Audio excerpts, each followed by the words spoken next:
Okay. Carry. ముందుగా కార్యక్రమం మొదలుపెట్టే ముందు జూమ్ సెక్షన్ లో పాల్గొన్నటువంటి మాస్టర్స్ అందరికి కూడా ధన్యవాదాలండి. అలాగే మనకింత గొప్ప ప్లాట్ఫామ్ ఇచ్చినటువంటి ఆధ్యాత్మికతలో మనందరికీ గురువైనటువంటి పత్రేజీ సార్కి శతకోటి వందనాలు. నాకైతే ప్రతిరోజు ధ్యానాన్ని, జ్ఞానాన్ని అందిస్తున్నటువంటిది మాత్రం బ్రహ్మశ్రీ తటవర్తి వీరరాఘవరావు సారండి. బ్రహ్మ విద్రష్ట రాజ్యలక్ష్మి అమ్మ భీమవరం. వాళ్ళకి ఆత్మాభివందనాలండి. అయితే నేను మీ అందరితో గూడా పంచుకుందాం అనుకుంటున్న టాపిక్ ఏంటంటే, సారు చెప్పినటువంటి ఒక క్లాస్ అండి. ఆయన ఆధ్యాత్మికత సంబంధించి మహానందిలో ఒక ప్రోగ్రామ్ పెట్టారు. ఆ రోజు చెప్పినటువంటిది ఒకటి తీసుకున్నా. నేను గ్రహించినటువంటిది మీ అందరితో కూడా షేర్ చేసుకుందాం అనుకుంటున్నా. మనం ఇందులో అడుగు పెట్టగానే ధ్యానం చేద్దాము అనుకోగానే ఏమనిపిస్తుంది? శ్వాసని గమనిస్తామనమాట. ధ్యానం ఒక్కటే చేయకుండా జ్ఞానం కూడా నేర్చుకోవాలి అన్న తపన ప్రతి ఒక్కళ్ళలోనూ మొదలవుతుంది. ఎందుకంటే జ్ఞానం నేర్చుకుంటేనే కదా మనం పై స్థాయికి ఎళ్ళేది అని తెలుసుకుంటాం అనమాట. మరి జ్ఞానం అనేది నేర్చుకుంటూ ఉన్నప్పుడు ఏం చదవాలి? ఎలా నేర్చుకోవాలి అన్న తపన అందరికీ ఉంటుంది. మనందరికీ కూడా ఉంటుందనమాట. అప్పుడు మనం గురువులు రాసినటువంటి ఎన్నో బుక్స్‌ని కలెక్ట్ చేసుకోవాలనుకుంటాం అన్నమాట. అయితే పత్రిజీ సారు సజెషన్ చేశారండి. ఆయన సజెషన్ చేసిన బుక్ ఒకటి ఓషో రాసిన బుక్స్ అండి. ఓషో చాలా గొప్పగా రాసారండి బుక్స్.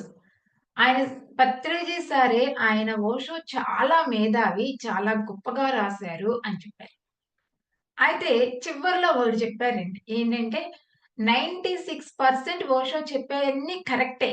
కానీ 4% మాత్రం రాంగ్ ఉన్నాయి అన్నారు. చూడండి ఆయన చెప్పే 96 కరెక్టేనంట. 4% ఏంటంటే ఓషో గారు ధ్యానంలో రకరకాల ధ్యానాలు ఉన్నాయి అని చెప్పారు. పత్రిజీ సారు రకరకాల ధ్యానాలు లేవు. ఉన్నది ఒక్కటే ధ్యానం. శ్వాస మీద ధ్యాస మాత్రమే ధ్యానం అని చెప్పారు. అది ఒక్కటే నచ్చలేదు సార్‌కి. అయితే ఓషో చాలా చక్కగా చెప్పారండి. చాలా మేధావి. ఎంత చక్కగా చెప్పారంటే ఆయన, ఇప్పుడు మనం నివసిస్తున్నటువంటి మనకి ఉన్నటువంటి జీవితం మనం నిర్మించుకున్నటువంటిదే. మనం పా ఆనందంగా ఉన్నామనుకోండి, ఆ ప్లాట్‌ఫార్మ్ మనం నిర్మించుకున్నదే. మన వల్లే మనం ఆనందంగా ఉంటాం. మనం బాధపడుతున్నాం అనుకోండి, ఆ బాధ గూడా మన వల్లే. అంటే మనం ఏది చేసుకుంటే అదే వస్తుందని చాలా స్పష్టంగా చెప్పారనమాట.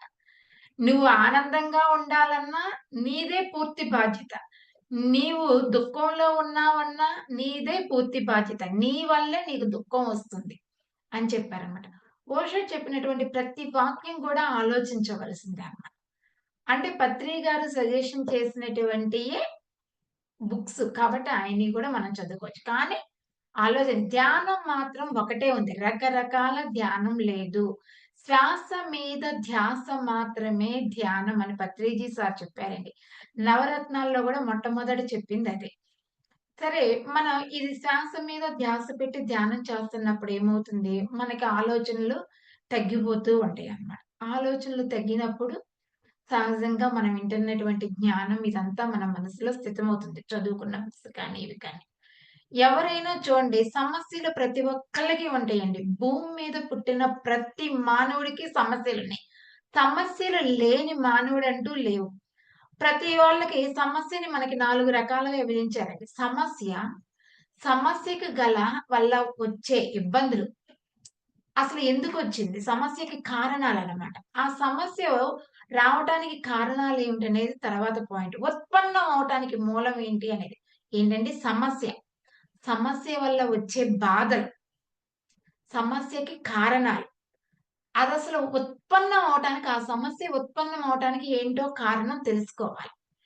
సమస్య వల్ల వచ్చే బాధలు. ఈ 2 పాయింట్స్ ప్రతి ఒక్కళ్ళు చెప్తున్నారండి. సమస్య ఏంటో చెప్తున్నారు. సమస్య వల్ల వచ్చే బాధలేంటో చెప్తున్నారు అందరూ. కానీ సమస్యకి గల కారణం ఏమిటి? అదసలు ఉత్పన్నం అవ్వటానికి కారణం ఏమిటి? అనేది తెలుసుకోగలగాలన్నమాట. అది తెలుసుకుంటే సమస్యలే రాకుండా ఉంటాయిగా. చూడండి భూమి మీద ఉన్న ప్రతి మానవుడు మానవ జన్మెత్తామంటే మనకి సమస్యలుంటాయి. మనం ఏదో ఒక కర్మ తీసుకొనే కదా భూమి మీదకొస్తాం. అయితే ఆ సమస్యలు ఎన్నుంటాయంటే రకరకాల సమస్యలుంటాయి. ఒక్కొక్కళ్ళకి ఒక్కొక్క సమస్య ఉంటదండి. ఇంటికో రామాయణం అంటారు కదా! ఒక ఇంట్లో గొడవలుండొచ్చు, లేకపోతే రోగాలుండొచ్చు, లేకపోతే మానసిక సమస్యలుండొచ్చు, అవేమీ లేకపోతే ఏదో యాక్సిడెంట్‌లో కాలో, చెయ్యో ఇదయ్యి బాధగా ఉండొచ్చు. లేకపోతే ఆ ఇంట్లో అకస్మాత్తుగా ఎవరైనా ఇదవ్వటం వల్ల బాధుండొచ్చు. చాలా రకాలుంటాయి. మనిషికొక కారణం సమస్యలు ఇయ్యే అని చెప్పలేమనమాట. ఒక్కొక్కరికి ఒక్కొక్క సమస్య ఉంటుంది. మరి ప్రతి సమస్య వల్ల గూడా బాధొస్తుంది. దీనికి మనం ఆలోచిస్తే ఒక్కొక్క సమస్యకి ఒక్కొక్క కారణం ఉంటదండి. అన్ని సమస్యలకి ఒక్కటే కారణం మాత్రం ఉండదు. ఒక్కొక్క సమస్యకి ఒక్కొక్క కారణం ఉంటదనమాట. మనం అది గమనించాలి. సమస్యలు ఎలా అయితే వేరు వేరుగా ఉన్నాయో, ఆ సమస్యలకి కూడా కారణాలు వేరు వేరుగా ఉంటాయి. మరి కారణాలు వేరు వేరుగా ఉన్నప్పుడు, మరి కారణం ఏమిటో మనం తెలుసుకోవాలి. తెలుసుకొని దానికి అదసలు ఎందుకు వచ్చింది అని దాని మూలంలోకి వెళ్తే, అసలు మనకి ఎవ్వరికైనా సరే, ఎవరికి వాళ్ళకే పరిష్కారం లభిస్తుంది. మనం ఈ ధ్యానం చేస్తున్నప్పుడు ఆధ్యాత్మికత మార్గంలోకొచ్చినాక మొట్టమొదట తెలుసుకునే పాయింట్ అదనమాట. సమస్య వచ్చినప్పుడు, ఆ సమస్య ఎందుకు వచ్చింది అని కనక మనం ఆలోచిస్తూ ధ్యానం చేసుకుంటూ కూర్చుంటే, దానికి గల కారణం ఖచ్చితంగా తెలుస్తుంది. ఎప్పుడు సరి అయిన ధ్యానం చేస్తున్నప్పుడు. సరే ధ్యానం చేస్తున్నప్పుడు మాకు తెలియలేదండి అని మధ్యలో వదిలేసారండి. వాళ్ళకన్నా మూర్ఖులెవరూ లేరు. ప్రాపంచికంలో ఉన్నప్పుడు ఏం చేసేవాళ్ళం, సమస్య వస్తే వెంటనే ఏం చేస్తారు, హిందువులైతేనేమో ఇంతకుముందు నేను కూడా చేసిందానేనండి. ముడుపులు కట్టేస్తాం. మొక్కులు మొక్కుంటాం. ఇది తీరిపోతే వస్తాం అని చెప్తాం. క్రిస్టియన్స్ అయితే ఏం చేస్తారు? అమ్మో! జీసస్ కన్నా గొప్పవాళ్ళేమీ లేదు. నేను జీసస్‌ని పట్టుకుంటాను. నా సమస్య పోతుంది అంటారు. ముస్లిమ్స్ అయితే మనకు తెలిసిందే మసీదుకి పోయి మేము ఇది చేయాలి, అది చేయాలి అంటారు. అంటే రకరకాల దేవుళ్ళని ఆశ్రయిస్తారు. కానీ అసలు ఆ సమస్య ఎందుకు వచ్చింది? ఉత్పన్నం అవ్వటానికి కారణం ఏమిటి అని ఆలోచించరు చూడండి. సమస్య రాగానే బాధపడతారు. అది తాత్కాలికంగా తగ్గటానికి ఉపాయాలు చూస్తారే కానీ, అది ఎందుకు వచ్చింది అని ఆలోచిస్తే అదసలు రాకుండా చేసుకోవచ్చు. అంతేకండి. ఇప్పుడు చూడండి మనకేదన్నా ఒంట్లో బాలేదండి. దీర్ఘకాలిక రోగం ఏదన్నా వచ్చింది. క్యాన్సర్ లాంటిది అవనండి, ఇంకోటి అవనండి సంథింగ్. ఏం చేస్తారు హాస్పిటల్‌కెళ్తే, ఎళ్ళగానే మన చెయ్యి పట్టుకొని మందులు రాసేసి నీకు తగ్గిపోతుంది పోమ్మా అంటారా? అనరే. మనకి ఆ రోగం ఎందుకొచ్చిందో చూస్తారు. ఒక చిన్న పార్ట్ అందులో తీసి టెస్ట్‌కి పంపియాలమ్మా అంటారు. పైకి పంపిస్తారు. అలా ల్యాబ్‌కి పంపించినప్పుడు ఏమవుతుంది? దానికి సంబంధించిన కారణాలెయ్యో వస్తాయి. అది దేని వల్ల వచ్చింది అనేది మళ్ళా ఆ రిపోర్ట్ వచ్చేదాకా డాక్టర్ ఏం చేయరనమాట. ఆ రిపోర్ట్ వచ్చినాక ఏం చేస్తారు? దానికి సంబంధించినటువంటి మందులు రాస్తారు. రాస్తే తగ్గుతుందనమాట. మేడం మాకేం టెస్టులు రాయలేదు. మనకిందులో క్వెషన్‌లు కూడా ఎక్కువేగండి ఇనే కొద్దీ. టెస్ట్‌లేమి రాయలేదు. మందులు రాసారు ఒక డాక్టర్ గారు అంటే, ఆ మందులకి తగ్గకపోవచ్చు, తగ్గొచ్చు. తగ్గకపోతే ఏం చేస్తాం? మళ్ళా ఎళ్తే ఆ మందులు మార్చేసి ఇంకో మందులు రాస్తారు. మళ్ళా ఎళ్తే ఇంకో మందులు రాస్తారు. కానీ ఆ రోగానికి ఎందుకొచ్చింది అనేది ల్యాబ్‌కెళ్తేనేగండి. చిన్న రోగానికే ల్యాబ్‌కెళ్తే అది రిపోర్ట్ వచ్చేదాకా డాక్టరే రాయాల. అది తాత్కాలికమే. ఇక్కడ మనం తెలుసుకోవాల్సిందేంటంటే, అది శరీరానికి అసలు ఆ జబ్బొచ్చింది మందివ్వటం వల్ల తగ్గింది. అసలదెందుకొచ్చింది అనేది మనం అర్థం చేసుకోవాలనమాట. ఎందుకొచ్చింది? మనం ఎవరినో ఏదో చేశాము. ఎప్పుడో ఆ రోగానికి సంబంధించి అది రావటానికి అదొస్తే ఆ బాధ ఎలా ఉంటుందో అనుభవించాలి. అనుభవంలో తెలుసుకోవటానికే మనం వచ్చాం. ఆ బాధపడే వాళ్ళని మనం ఇచ్చేసామని అర్థం. ఇప్పుడు ఏదైనా కాలుకి దెబ్బ తగిలిందండి. కాలుకి దెబ్బ తగిలింది అంటే, మనం ఆ దెబ్బ తగలటానికి ఎవరికో కారణమయ్యున్నాం. అంటే ఆ కాలుకి దెబ్బ తగలటానికి కారణం ఏంటి? నా కాలుకి యాక్సిడెంట్ అయిందండి. ఆ మోకాలు నొప్పి మోకాలు దగ్గరయ్యింది. అవ్వగానే నేను కర్మ అని ఎవరైనా అంటారు. కర్ముందని ప్రాపంచికంలో వాళ్ళకే తెలుసు. ఆధ్యాత్మికతలోకొచ్చిన వాళ్ళకే తెలుసండి. నేనేమనుకున్నానంటే కాలుకి దెబ్బ తగిలిందా? నేనెవరిని ఈ జన్మలో ఇచ్చేయలేదే ఏంటి అనిపిచ్చింది. తర్వాత ఇందులో కూర్చున్నాకే అర్థమైంది. ఈ జన్మలో కోళ్ళని ఎన్నిటినో ఇచ్చేసా. కాబట్టి నా మోకాలు ఇదయింది అనుకున్నా. అంటే ఇది నేను తెచ్చుకున్నదేగా! అంటే ఈ కష్టం నేను తెచ్చుకుందే. ఓషో అదే చెప్తున్నాడు. నువ్వు దుఃఖం కూడా నీ దుఃఖాన్ని నువ్వే తెచ్చుకుంటున్నావని. ఇది ఇంటానికి ప్రాపంచికంలో వాళ్ళకెలా ఉంటదంటే, నా కష్టం నేను కోరి తెచ్చుకుంటానా అంటారనమాట. కానీ ఇందులోకొచ్చినాక మనకి తెలుస్తుంది. మన కష్టాన్ని మనమే చేసి తెచ్చుకున్నాం అనేది. సరే ఇప్పుడు దాకా తెచ్చుకున్నామండి రోగాలు. గతం గతః. ఈ జన్మ అనేది పోయిన జన్మలో మనం చేసిన పాపపుణ్యాల మీద ఆధారపడి ఉంది అని తెలుసుకున్నాం. ఇప్పటి నుండైనా మంచి పనులు చేద్దాం. ఈట్లి మీద ఆధారపడేగా మనకొచ్చేది నెక్స్ట్ జన్మ అనేది తెలుస్తుందనమాట. ఇది ఇంకా బాగా అర్థమవ్వాలంటే మనకి ఒక చిన్న కథలాగా చెప్పుకుంటే అర్థమవుతుందండి. ఏంటంటే ఒక రాజుగారున్నారట. బాగా ఇప్పుడైనా సాఫ్ట్‌వేర్‌లో మనం చూస్తున్నాం. బోలెడన్ని డబ్బులు సంపాదించారు. ఒక 1000,00,00,000 సంపాదించారండి. సంపాదించగా సంపాదన మీద ఆయనకి విరక్తి పుట్టిందన్నమాట. అసలు నేను ఇన్ని డబ్బులు సంపాదిస్తున్నా కదా! అసలు ఈ డబ్బులు సంపాదించడానికి నాకు ఏమన్నా నెక్స్ట్ ఎవ్వరికి పిసినారి సంఘానికి అధ్యక్షుడంట. రూపాయి మాత్రం ఇవ్వడు. మొత్తం దాస్తాడన్నమాట. ఎవ్వరు తీసుకోకూడదు. ఇవి నా ఎంబటే రావాలి. నాకు ఉపయోగపడాలి. ఇదొక్కటే అతని ఆలోచన. ఏంటంటే డబ్బులు సంపాదించాడు. 1000,00,00,000 దాకా సంపాదించాడు. ఎవరు వాడటానికి ఈల్లేదు. ఆ డబ్బులు నేనే వాడుకోవాలి. నాకే ఉపయోగపడాలి. ఇక్కడ చూడండి అనుకున్నాడు. అనుకోని ఏం చేశాడంటే చాటింపేసాడు. ఎవరైనా సరే ఈ డబ్బులు నాకు మాత్రమే తర్వాతైనా ఈ అంటే నేను చచ్చిపోయినాకైనా సరే అతని ఆలోచన అది. నేను మాత్రమే ఉపయోగించాలి. నాకు మాత్రమే ఉపయోగపడాలి. అంటే బతికున్నప్పుడే కాదు చచ్చినాకైనా ఉపయోగపడాలి. అని అతని ఉద్దేశం. చాటింపేసాడు. ఎవరైనా సరే నాకిది చెప్పేవాళ్ళుంటే రండి. నేను మీకు ఒక ₹1,00,00,000 ఇస్తాను. చెప్తే అని చాటింపేసాడు. ఏస్తే ఊళ్ళో వాళ్ళెవరు రాలేదంట. ఎవరికీ తర్వాత ఎలా ఉపయోగపడతాయి? ఈడో పిచ్చోడు చచ్చిపోతే ఇక్కడే కదా! డబ్బులన్నీ వదిలెళ్ళాలి. పైలోకానికెళ్తాడేమో చస్తే శరీరాన్ని తీసుకెళ్ళి కాలుస్తారు. వీడికి పైకెలా వస్తాయి? ఎవరికైనా అంతేగండి. ఆలోచిస్తున్నారు. వీడు చచ్చినాక వీడి డబ్బులన్నీ మనం వాడుకోవచ్చులే. ఊళ్ళో ఈళ్ళు పిసనారోడు కొడుకులైనా, బంధువులైనా వాడుకోవచ్చు అనుకుంటున్నారు. కానీ అతనలా ఇష్టపడలా. తర్వాత గూడా ఉపయోగపడాలనుకున్నాడు. ఇంకో ఊరెళ్ళాడు. ఇంకో ఊర్లో ఈ వార్త అందరికీ తెలుస్తుంది. ఎవరైనా అతనికి సలహా చెప్తే ఉపయోగపడాలి. ఇది ఎంతో మందిని అడుగుతున్నాడనమాట. ఒకరోజు అడుగుతుంటే మనకిలాగా మన రాఘవరావు సారు, పత్రిజీ సార్ లాంటోళ్ళ చెవులో పడిందనమాట. ఈ ఇలాంటి యోగుల చెవులో ఇది పడ్డప్పుడు ఆ మహర్షి ఇన్నాడనమాట. నాకు చనిపోయినా సరే ఉపయోగపడాలి. డబ్బులు నాకే ఉపయోగపడాలి అన్నాడనమాట. అది ఇని హ్మ్, ధ్యానం చేసినోళ్ళని మహాత్ములే కదా మనం అంటాము. అలాంటి మహాత్ముడు ఏం చేశాడంటే, "నేను చెప్తా నాయనా నీకు" అన్నాడంట. నేను చెప్తానంటే, "ఏం చెప్తారు?" అని చెప్పి మనకి వెంటనే ఇనాలనిపిస్తుంది. నాకు అనిపించింది ఇది విన్నప్పుడు. అంతే గదా! డబ్బులు తర్వాత కూడా ఉపయోగపడతాయంటే మనకెవరికైనా అనిపిస్తది కదా! ఏం చెప్తారు అనిపించింది.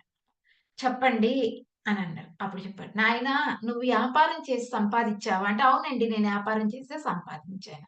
నువ్వు అమెరికా, లండన్, జర్మనీ ఈ దేశాలు గూడా ఎళ్ళొచ్చావా విదేశాలకి అని చెప్పాడు. ఆ! ఎళ్ళాను అన్నాడంట. మరి ఇప్పుడున్న డబ్బులు ఇక్కడ ఇండియాలో మన ఆంధ్రప్రదేశ్‌లోనే ఉన్నాడండి.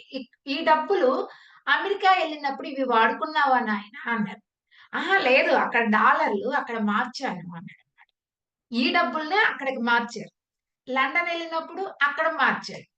అంటే వేరే కంట్రీస్‌కెళ్ళినప్పుడు ఈ డబ్బుల్ని ఆళ్ళ కరెన్సీలోకి మార్చాడన్నమాట. అది చెప్పాడు. మార్చానండి అన్నాడు. ఆ!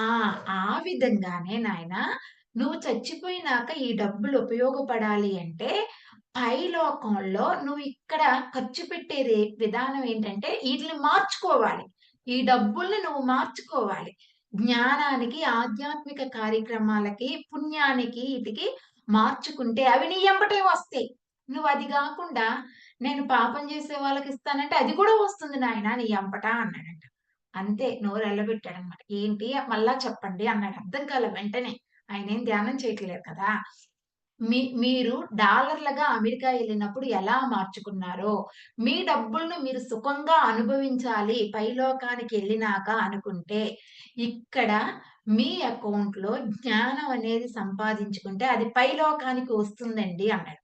అంతే చక్కగా అర్థమైపోయింది ఆయనకి. ఎలా ఖర్చు పుణ్యానికి ఖర్చు పెట్టాడనుకోండి, మంచి కార్యక్రమానికి ఒక రూ. 1,00,000 ఖర్చు పెట్టాడు. ఆయన అకౌంట్‌లో 1,00,000 ఉండిపోతాయన్నమాట పైలోకంలో ఖర్చులు. అయ్యెవ్వరు కదిలిచ్చలేరు. ఇంకోటి ఖర్చు పెట్టాడనుకోండి, ఇంకో మంచి కార్యక్రమానికి అది అకౌంట్‌లో పడిపోతుంది. అర్థమైపోయిందన్నమాట.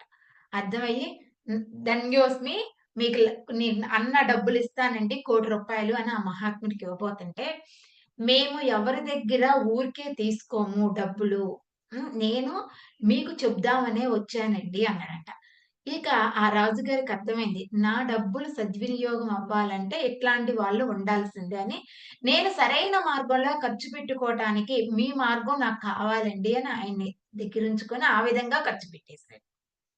అంటే దీనివల్ల మనం తెలుసుకుందేంటండి, మన దగ్గర ఉన్నది ఏదైనా డబ్బులే కాదండి. వాక్కు గాని, సేవ కానీ ఏదుంటే అది. దాని జ్ఞానాన్ని కానీ మనం పంచితే అది ఎవరి అకౌంట్‌లో మనకి పడుతుంది. మన తర్వాత పైలోకంలో అది ఎవరికి పడుతుంది? మనకే పడుతుంది. నాకే కదా! అంటే జ్ఞాన దానం కన్నా మించినది ఏదీ లేదు అనేది మనకిక్కడ అర్థమవుతుంది. అంటే ఇప్పుడు ప్రస్తుతం మనం చేస్తున్నదేంటి? ఇప్పుడు చేస్తుంది గూడా ప్రతి ఒక్కళ్ళం కూడా చేస్తుందేంటి? జూమ్ సెక్షన్‌లో పాల్గొన్నోళ్ళం కూడా మన పైలోకంలో, మన అకౌంట్‌లో మన బ్యాలెన్స్ యేసుకుంటున్నాం. అంతే కదా! 3 లోకాల్లో గూడా అత్యంత గొప్పది ఏంటి అని తెలుసుకున్నాం. సజ్జన సాంగత్యమే. సజ్జన సాంగత్యం అంటే సత్యం తెలిసిన వారితో చేసే సాంగత్యం అని తెలుసుకున్నాం అన్నమాట. మనం ఇందులో పాల్గొన్నోళ్ళందరం సత్యం తెలిసిన వాళ్ళే. మరి ఇంత గొప్ప దానిలోకొచ్చి వచ్చాం కదా! ఇప్పటి నుండైనా మనం ఏం చేయాలి? కష్టాలొచ్చినాయనుకోండి మీ ఇంట్లో భార్యతో వచ్చినా, భర్తతో వచ్చినా, లేతే కుమారుడు ఎదురికిచ్చినా, వాడికి ఉద్యోగం రాకపోయినా, ఇంట్లో మమ్మీ, డ్యాడీకి ఏదైనా ఆరోగ్యరీత్యా వచ్చినా, ఎవరైనా అన్‌ఎక్స్‌పెక్టెడ్‌గా పోయినా ఏడవకండి. బాధపడకండి. ముందు స్థిమితంగా ఆలోచించండి. దానికి కారణం ఏమిటి? అని ఆలోచించి దానికి పరిష్కారాన్ని చూడాలి. ఆ పరిష్కారం మూలల్లోకెళ్తే ప్రతి ఒక్కళ్ళకి అర్థమవుతుంది. అటు తిరిగి, ఇటు తిరిగి ఎక్కడికొస్తుంది అంటే, పత్రిజీ సార్ చెప్పారు కదా! ఏంటి నేను 50,000 పుస్తకాలు చదివానయ్యా. అన్నీ చదివేసా 50,000 పుస్తకాలు చదివాను. ఆటన్నింటిని మిక్సీలో ఏసేసి గ్రైండ్ తిప్పేసా. వాటి సారం రెండే 2 ముక్కలని చెప్పారు. ఏంటండి? హింస చూడ, హంస పకడు. హింసను వదిలేయి, హంసను పట్టుకో అన్నారన్నమాట. అంటే నువ్వు చేసే హింసను వదిలేసి హంస అంటే శ్వాసని పట్టుకోమన్నారు. అదే కదా! శ్వాసని పట్టుకోవడమే కదా మనం చేస్తున్నాం. శ్వాస మీద ధ్యాస పెడితే అన్నీ వస్తున్నాయి. 50,000 పుస్తకాలు మనం చదువుతామో లేదో మనకు తెలీదు కానీ, ఆయన చదివేసి మనం చదవలేమని చక్కగా రెండే 2 ముక్కల్లో చెప్పారేంటి. హింసాచోడ హంసాపకడు అని. అది పట్టుకుంటే చాలు. మనకి ప్రతి సమస్యకి పరిష్కారం తెలుస్తుంది మనకి. కాబట్టి మనం ఇప్పటి నుండైనా సరే ఏదైనా ప్రాబ్లమ్ వస్తే ఏడవకుండా కొంచెం సేపు కూర్చొని ధ్యానం చేసుకున్నామంటే చక్కగా దానికి పరిష్కారం తెలుస్తుంది. మన బాధ్యత నిర్వర్తిస్తాం. మరి ఇది చెప్తున్నప్పుడు మనకిలా ఉంది కదా! ఎంత చక్కగా చెప్తున్నారో చూడండి. ప్రతి పాయింట్ గూడా మనకి అర్థమయ్యేటట్లు చెప్తున్నారనమాట. రాఘవరావు సారు చాలా చాలా వివరంగా చెప్పారండి ఇందులో. ఇంకొకటేం చెప్పారంటే, ఆత్మజ్ఞాని ఎలా ఉంటాడంట, ఎప్పుడూ కూడా సత్యమే మాట్లాడతాడు. ఆత్మ గురించి తెలిసిన వాళ్ళు సత్యమే మాట్లాడతారు. సత్యమే చెప్పటానికి ఇష్టపడతారు. సత్యమేవ జయతే అనుంటుంది. మరి సత్యం ఏమిటి? సత్యం ఏమిటి అంటే, మనకి తెలుస్తుంది ఇప్పుడు స్పష్టంగా. సత్యం అంటే ఆత్మే. ఆత్మే సత్యం. ఆత్మే భగవంతుడు. ఎక్కడో లేడు. మనలోనే ఉన్నాడు అని తెలిసిందనమాట. మరి ఈ శరీరము ఇది శాశ్వతం కాదు. మనసు శాశ్వతం కాదు అని అర్థమైంది. శరీరం శాశ్వతం కాదు అన్నప్పుడు చాలా చాలా మనకి ఇందులోకొచ్చినా కూడా వినటానికి బానే ఉంటుంది కానీ, అమల్లోకొచ్చేసరికి మళ్ళా ఇబ్బంది పడుతున్నామనమాట. ఎందుకు? కనపడుతుందే ఇదే. దీనికి పెట్టాలే తిండి, దీనికోసమే చెయ్యాలే పోషణ అనిపిస్తుంది. కానీ ఇది మనంట రాదు. అలా చెప్పి దీనికి తిండి పెట్టకుండా ఉండకూడదు శరీరానికి. ఈ శరీరం ఉంటేనే మనం ధ్యానం చేయగలం. ఇప్పుడు నేను కట్టుకున్న ఈ చీరుందండి. ఈ చీర నాదే. మీదెవరిది కాదు. నాదే. కానీ ఈ చీరే శాశ్వతం కాదుగా. ఇది చినిగిపోతే పక్కన పడేస్తున్నాం. లేదా దండెం మీద ఆరేసామనుకోండి, ఆ చీర దగ్గరికెళ్లి ఎవరైనా కబుర్లు చెప్తే నాకు చెప్పినట్లుంటదా? నాతో మాట్లాడినట్లుంటదిగా? కాదుగా. ఏంటండి? ఈ చీర కట్టుకున్న చీర నాదే. కానీ చీరే నేను కాదు. గమనించాల్సిందది. చీరే నేను కాదు. అంటే ఈ దేహం నాదే. కానీ దేహమే నేను కాదు. ఈ దేహం నేనే. కానీ దేహమే నేను కాదు. ఎందుకు? నేను ఆత్మని. దేహాన్ని ఉపయోగించుకుంటున్నా. సాధన చేయటానికి ఉపయోగించుకోవాలి మెయిన్. మరి ఇంత తెలుసుకున్నాము. మరి చేస్తన్నాము. మరి చేస్తున్నప్పుడు ఏమవుతుందండి? మనం ఏది చేసినా సరే, సరి అయిన సాధన చెయ్యాలి అనుకున్నామన్నమాట. సాధన అంటే ఎలా ఉండాలి అంటే, తీవ్రాతి తీవ్రంగా చేస్తున్నప్పుడు మనకి బుద్ధి వికసిస్తుంది. క్రమం తప్పకుండా చేయండి. ఎవరైనా సరే పలానా టైం పెట్టుకున్నప్పుడు క్రమం తప్పకుండా నియమానుసారంగా చేస్తే బుద్ధి వికసిస్తుంది. బుద్ధి వికసించినప్పుడు మనకి సమాధానాలు కూడా మనకి తెలుస్తాయి.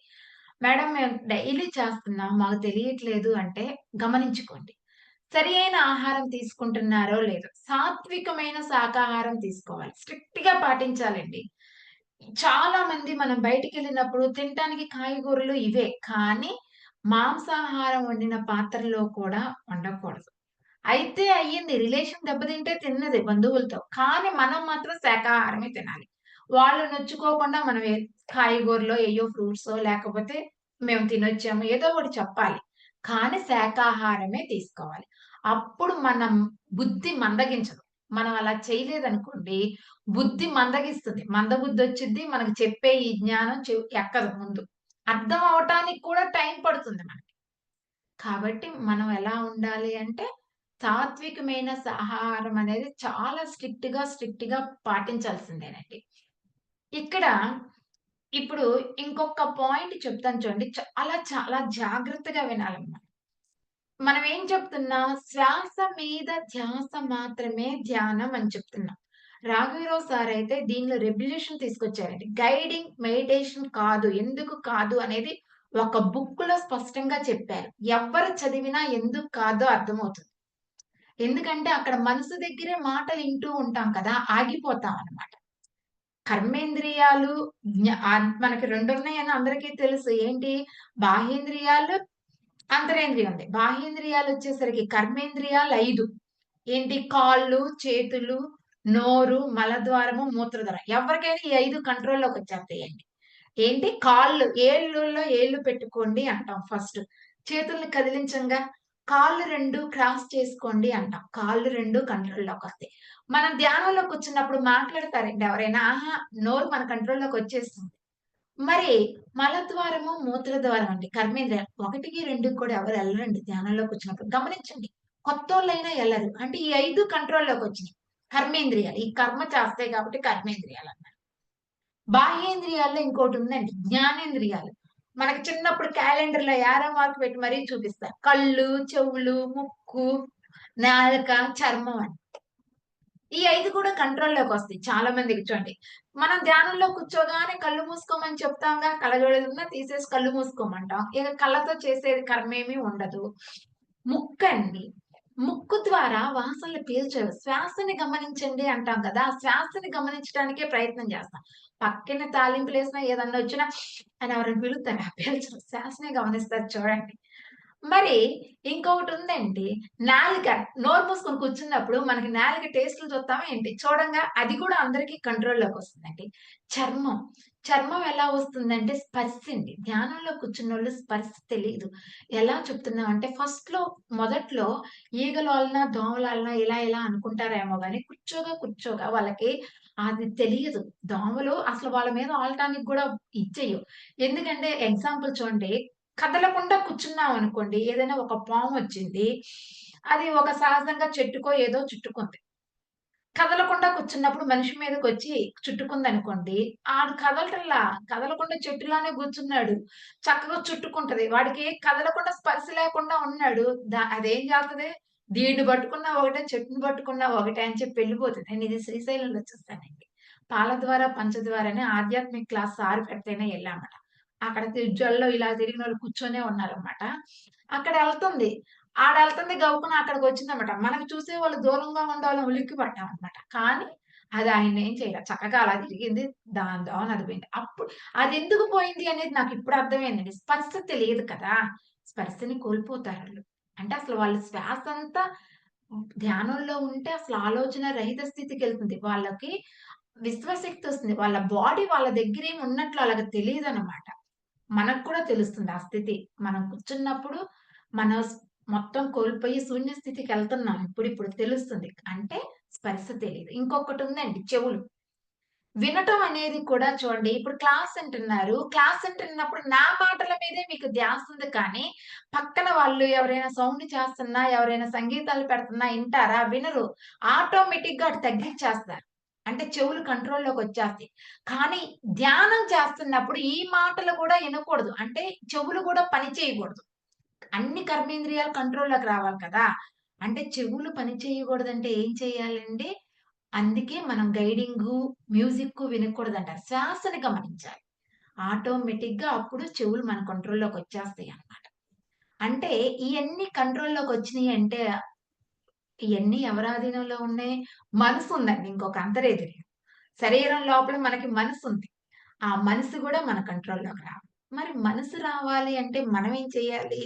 అంటే మనసుకి ప్రాపంచికంలో తిరిగిద్ది కదా!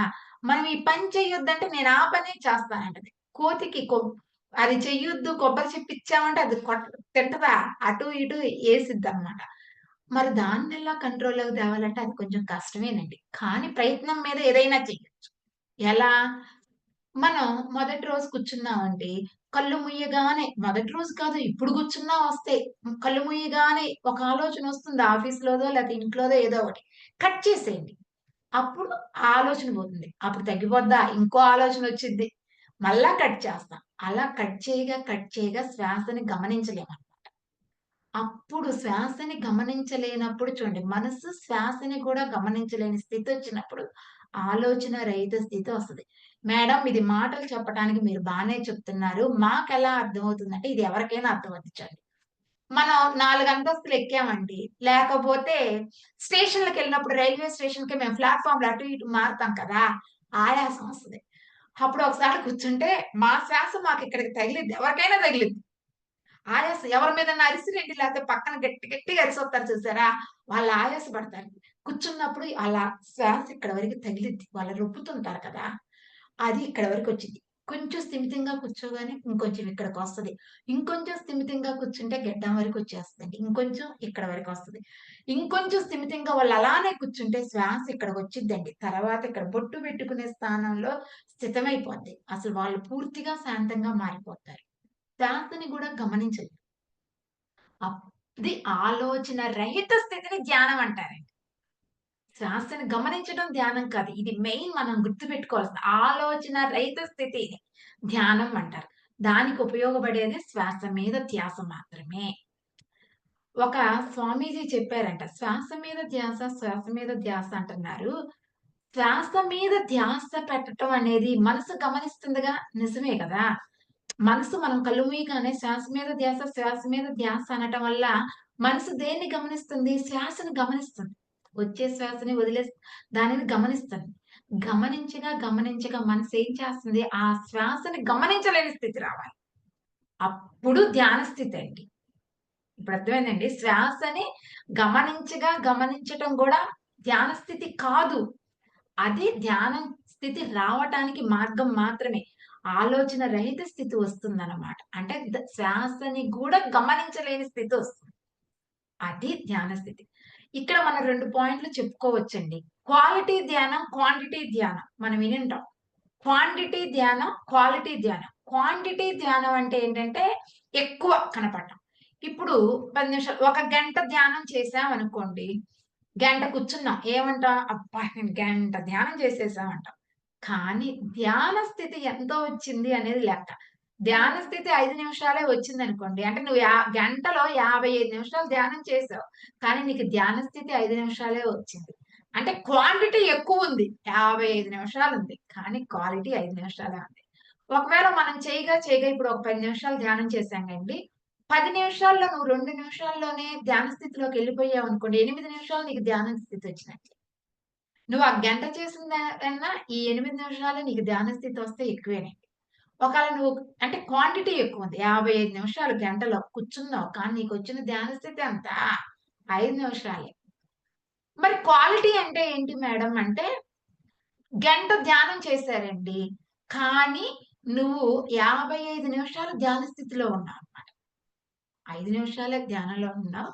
ధ్యాన స్థితి నీకు 55 నిమిషాలు కలిగింది. అంటే క్వాలిటీ ఎక్కువ అక్కడ. అర్థమైందా మాస్టర్స్ ఇది? అంటే మనం చేసే దాంట్లో ధ్యాన స్థితి చూసుకోవాలి. ఒక స్వామీజీ అన్నారంట, ఇలా మనం శ్వాస మీద ధ్యాస, శ్వాస మీద ధ్యాస అని చెప్పుకుంటుంటే, శ్వాస మీద ధ్యాస ధ్యాన స్థితి కాదు అన్నారు. చూడండి శ్వాస మీద ధ్యాస అన్నది కూడా ధ్యాన స్థితి కాదు అన్నారు. మన మైండ్‌లోనేమో అది ఫిక్స్ అయిపోయి ఉలిక్కి పడతాం. ఇది రాఘవరావు సారే చెప్పారండి క్లాస్‌లో స్పష్టంగా. ఎందుకు కాదు అన్నాడంటే ఆయన అభ్యాసే ధ్యాన స్థితి అన్నాడంట. అభ్యాసే ధ్యాన స్థితి. అభ్యాస అంటే ఏంటో తెలుసండి? ధ్యాస లేని స్థితి. అభ్యాస అంటే ఏంటండి? ధ్యాస లేని స్థితి. ధ్యాస అంటే ఇంక నీకు దేని మీద ధ్యాస లేదు. శూన్య స్థితొచ్చింది. అదే ధ్యాన స్థితి. ఇప్పుడు మనకు క్లియర్‌గా అర్థమైంది కదండీ! ధ్యాన స్థితి అంటే దేని మీద ధ్యాస ఉండకూడదు. నిజంగా మనం చెప్పుకోవాలంటే అండి ఎంతో జ్ఞానం ఉంది. ఇప్పుడు తాబేలు చూడండి దానికి అవసరమైనప్పుడే తన ఇంద్రియాలను వాడిద్ది. చక్కగా అన్నిటిని ముడుచుకొని కూర్చుంటది. మరి మనం కూడా మన ఇంద్రియాల్ని మన లోపలికి మనం బహిర్గతం లోపల ఉంచుకుంటే మన శక్తిని మనం పెంచుకోగలం. ఈ శరీరాన్ని ఇంకా ఉంచుకొని చక్కగా ధ్యానం చేసి కొన్ని జన్మలైనా తగ్గించుకోగలం. ఎప్పుడు సత్య మార్గంలో వెళ్తున్నప్పుడు. ఎవ్వరూ మనల్ని తీసుకెళ్లరండి. శ్రీకృష్ణుడే చెప్పాడు. ఏమని? "ఉద్ధరేణ ఆత్మ ఆత్మానం" అన్నాడు. ఎవరి ఆత్మని వాళ్ళే ఉద్ధరించుకోవాల్సిందే. పత్రిజీ సార్ కూడా చెప్పారు గండి. "నేను చూసుకుంటా మీరెళ్ళిపోండి" అన్నారా? ఎప్పుడు అనలా. "కూర్చో, ధ్యాస మీద ధ్యాస పెట్టు, ధ్యానం చెయ్యన్నారు." అంతేగాని "నేను చూసుకుంటాలే మీ బాధలన్నీ, మీ బాధ్యతలన్నీ మీరెళ్ళండి" అని ఆయనెప్పుడు చెప్పలా. చెప్ మార్గం చెప్పారనమాట. అంతే.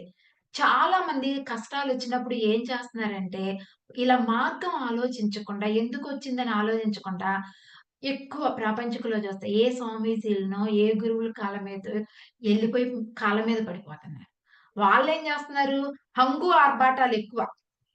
ఏం చేస్తారు, చక్కగా వందలు కాదు, వేలు కాదు, లక్షలు ఖర్చు పెట్టేస్తున్నారు. వాళ్ళేం జేస్తున్నారు, అన్నీ అయిపోయినాక వాళ్ళ నెత్తి మీద ఓ చెయ్యి పెడతారనమాట. ఆ చెయ్యి పెట్టడమే గొప్పనుకుంటున్నారు చాలా మంది. హమ్మయ్య! స్వామీజీ చెయ్యి పెట్టాడా, నా కష్టాలన్నీ పోయినియి అనుకున్నారు. చెయ్యి పెడితే కష్టాలు గాదు. ఏసీ ఏసినట్లు చల్లగా. కొంతమంది స్వాములతో తన్నించుకునే వాళ్ళు గూడా ఉన్నారు కదండీ! తన్నించుకుంటే రోగం పోయిందంటారు. అదొక వింత జబ్బనమాట. కానీ అలా పోవండి. మనం శ్వాస మీద ధ్యాస పెట్టి ధ్యానం చేస్తంటే, మన మూలల్లోకి సమస్య యొక్క మూలల్లోకెళ్తే మనకు తెలుస్తుంది అది ఎందుకొచ్చింది అని. అది పూర్తిగా రాకుండా చేసుకోవటమే మనం చేయాల్సిన మార్గం అన్నమాట. ఎందుకు ఇప్పుడు నాకు కాలు దెబ్బ తగిలిందన్నారండి. కారణం తెలిసింది. ఓహో! నేను ఏ కోడి కాలు ఇరక్కొట్టకూడదు, మేకని ఇది చేయకూడదు, ఏ మనిషిని ఇది చేయకూడదు అని తెలిసింది. నేను బాగా అనుభవించా కాబట్టి. ఇంకెవరి జోలికి ఎళ్ళనుగా. ఎళ్ళను ప్లస్ ఆ పని చెయ్యను. అంటే అనుభవం నేర్చుకున్నా. చెప్పటం ఈజీ అండి. తెలుసుకున్నది చెప్పడం ఈజీ. చెప్పడం కాదు. అనుభవంలోకి తెచ్చుకుంటే ఆచరిస్తాం. ఆచరించిన వాళ్ళు ఆచార్యులవుతారండి. ఇది ఎప్పుడూ కూడా మనకి వేదాల్లో చాలా స్పష్టంగా చెప్పారండి. సత్యమేవ జయతే. సత్యం పట్టుకో. నీకసలు తిరిగే లేదు. సత్యం పట్టుకున్నోళ్ళు తిరిగే లేదంటండి. నీరు పల్లంకి పోద్ది. ఎక్కడన్నా నీరు పోయండి. పల్లంకెళ్ళేగా పరుగులు పెట్టేది. నువ్వు నిజమే చెప్పు. సత్యం చెప్పు. నీ సత్యం వ్యాప్తి ఎప్పుడూ ఉంటుంది. ఒకరి నుండి ఒకరికి వ్యాప్తి జరుగుతుందనమాట. అది masters. Thank you sir. Thank you. నాకింతటి అవకాశాన్ని కల్పించినటువంటి మాస్టర్స్ అందరికి కూడా ధన్యవాదాలు. పాల్గొని విన్నటువంటి ఆత్మ బంధువులందరికి కూడా ఆత్మ నమస్కారాలు.